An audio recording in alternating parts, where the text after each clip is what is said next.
we had the technology boom. We had the internet. We had the digital world.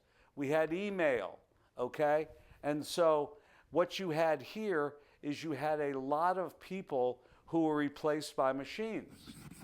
Prior to this, you had automation in factories where robots or machines like forklifts, they replaced human muscle, right?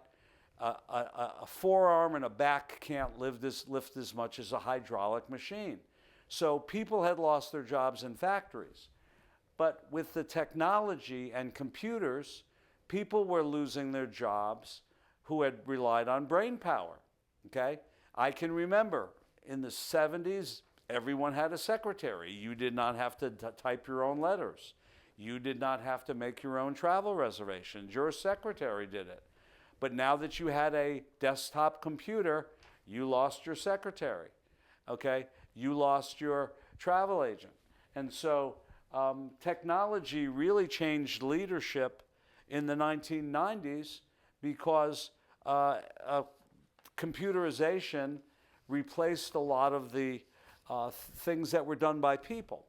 Now, again, I'm not making a value judgment. There was a lot of,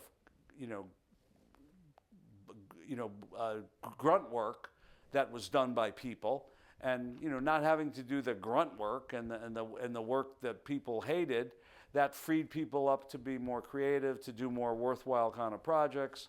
Yes, that's good, but again, a lot of people lost their jobs, and a lot of middle managers lost their jobs. A lot of people who were of average college success, they ended up being middle managers. And the same way factory workers in the 50s were able to be middle class and provide for the American dream with upward mobility, a lot of middle managers in the 90s, they lost their jobs because they were being replaced by computerization. And so the leaders who set the direction and the vision for the companies ended up with much leaner and meaner staffs, and that required a different type of management, okay? Well, thanks very much for watching. We hope you enjoyed the video. If you like what you heard, please give us a like. If you'd like to see more of these sessions, please subscribe. And if you would like to see the full video, just click on this link right here.